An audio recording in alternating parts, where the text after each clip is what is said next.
Hello नमस्कार साथियों। आज की इस वीडियो में मैं आप लोगों को सिखाने वाला हूं कि स्वघोषणा का फॉर्म यानी प्रपत्र 2 जो है किस प्रकार से आप लोग को फिलअप करना है, कहां से डाउनलोड करना है और किस प्रकार से फिलअप करना है। दोनों पॉइंट आज के सेशन में बतलाने वाला हूं, क्योंकि आप लोग का भारी डिमांड चल रहा था कि सर बहुत दिन हो गया है सर्वे का फॉर्म फिलअप किए हुए, आपको एक बार जो है आप लाइव फिलअप करके हम लोग को बतला दीजिए कि किस प्रकार से जो है सर्वे का फॉर्म यानी जो हार्ड कॉपी मिल रहा है उसको हम लोग किस प्रकार से फिलअप करेंगे, किस कैटेगरी का फॉर्म है तो किस प्रकार से हम लोग फिलअप करेंगे।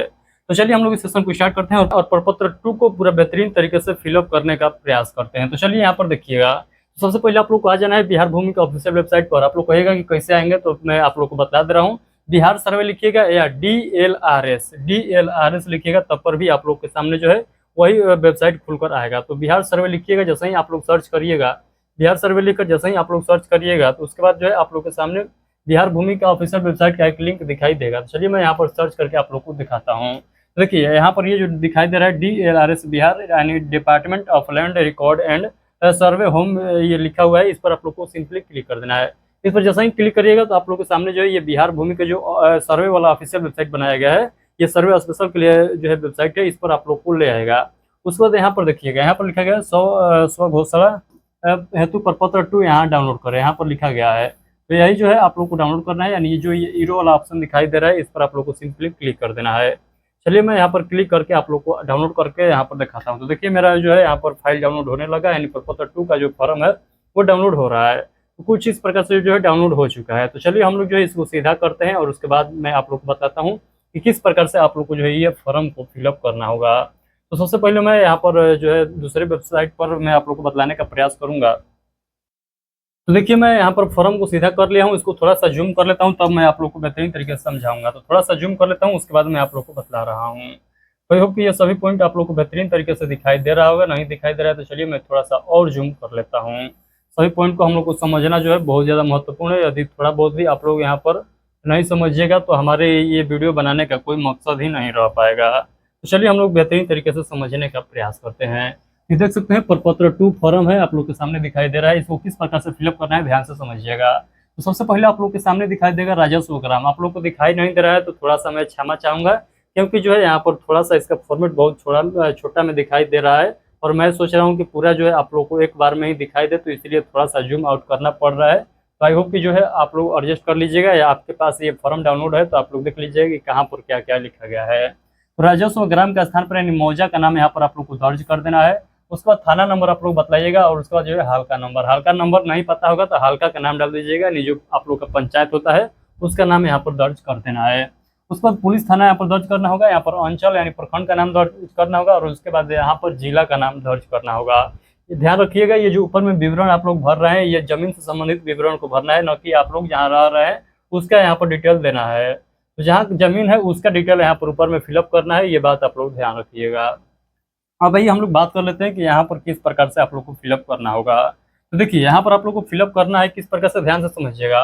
यहाँ पर लिखा गया है रैयत का नाम आप लोग को यहाँ पर डालना है, हिस्सेदार है तो हिस्सेदार का भी नाम डालना है, अंश है तो अंश का भी नाम यहाँ पर डालना है और सभी का पिता का नाम यहाँ पर आप लोग को मेंशन करना होगा। तो मान लीजिए आपके नाम पर खुद जमीन है और आप ही के नाम से सर्वे कराना होगा, तब आप लोग कैसे यहाँ पर फॉर्म फिलअप करिएगा, ध्यान से समझिएगा। तो सबसे पहले अपना आप लोग क्या करिएगा, नाम दर्ज करिएगा, उसके बाद अपना पिताजी के नाम दर्ज कर दीजिएगा। तो अपना नाम उसके बाद पिताजी का नाम लिख दीजिएगा।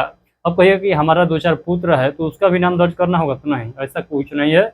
आप लोग को नाम नहीं दर्ज करना है, यानी यदि आप जीवित हैं तो पुत्र और पुत्री का नाम यहाँ पर दर्ज नहीं करना है। ये गलत फहमी से आप लोग निकल जाइए बाहर, क्योंकि यहाँ पर बहुत लोग बतलाएंगे कि यहाँ पर अपने अंश का भी नाम दर्ज करना है, तो ऐसा कोई नहीं है। यदि दर्ज करते हैं तो कोई उससे बेनिफिट भी नहीं होगा और कोई उससे घाटा भी नहीं होगा यदि दर्ज नहीं करिएगा तो।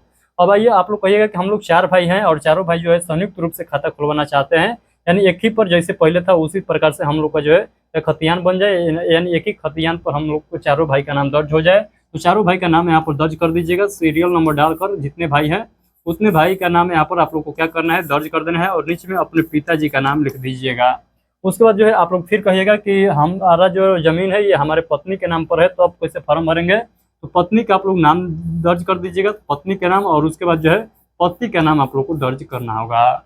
तो आई होप कि तीनों कंडीशन आप लोग को समझ में आ चुका है। आप लोग कहेगा कि हम लोग 4 भाई हैं और चारों भाई अलग अलग सर्वे कराना चाहते हैं, तो चारों भाई जो है अलग अलग अपना फार्म भरेंगे, नाम लिखेंगे और अपने पिताजी का नाम लिखेंगे। तो आई होप कि सभी पॉइंट आप लोग को बेहतरीन तरीके से समझ में आ चुका है।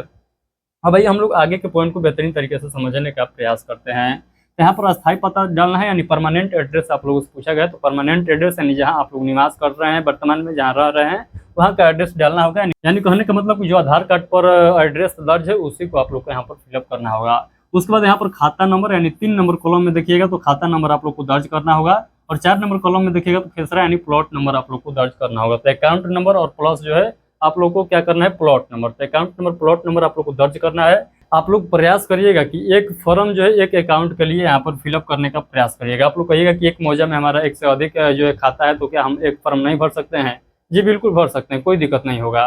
बट जो है आप सभी लोग जानते हैं कि फॉर्म जो है इस प्रकार से फॉर्मेटिंग दिया गया है सरकार के द्वारा, ये फॉर्मेट जो है अच्छा खासा नहीं है। यदि आप लोग सभी अकाउंट जो है एक ही फॉर्म पर फिलअप करने लगेगा तो यहाँ पर बुझाएगा नहीं कि क्या क्या बात यहाँ पर लिखा गया है। तो इसीलिए मेरा सलाह है कि आप लोग एक खाता के लिए एक फॉर्म भरिएगा।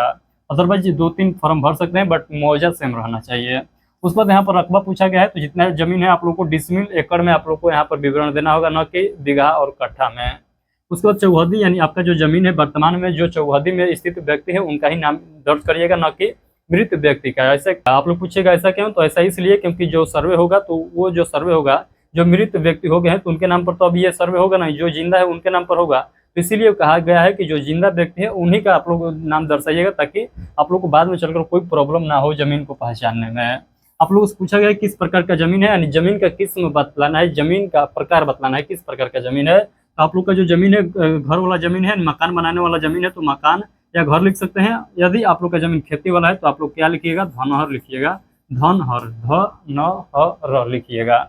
उसके बाद आप लोगों को पूछा गया है शेष को छोड़कर लगान यहाँ पर डालना होगा। तो शेष को छोड़कर, यदि आप लोग रसीद कटाए हुए हैं तो शेष को छोड़कर जो है आप लोग को लगान यहाँ पर दर्ज करना होगा। तो लगान आप लोग को ये कहाँ से आएगा, देखिए ये जो रसीद है, रसीद का जो हार्ड कॉपी है, यहाँ पर जो है आप लोग को नीचे में देखिएगा तो पूरा यहाँ पर लगान जो है लिखा रहता है। तो यहाँ पर सबसे ऊपर कोना में देखिएगा तो यहाँ पर लिखा रहेगा शेष को छोड़कर लगान, यानी 1 वर्ष का लगान आप लोग को वहाँ पर दिखाई देगा। 1 रुपया हो, 10 रुपया हो, 20 रुपया हो, जो भी हो वो आप लोग को यहाँ पर दर्ज करना होगा।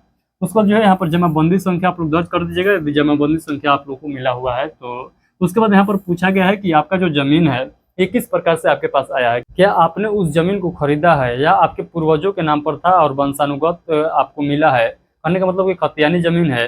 तो जिस प्रकार से आप लोग को जमीन मिला हुआ है, मान लीजिए भूदान वाला जमीन है, उस प्रकार से मिला है, तो यहाँ पर आप लोग को बतलाना होगा कि हमारा जो है ये खरीदा हुआ जमीन है या हमारा जो है पूर्वजों का जमीन है, यानी ये जो है खतियानी जमीन है। तो उत्तराधिकार लिखिएगा, उत्तराधिकार आप लोग को क्या करना है, लिखना है।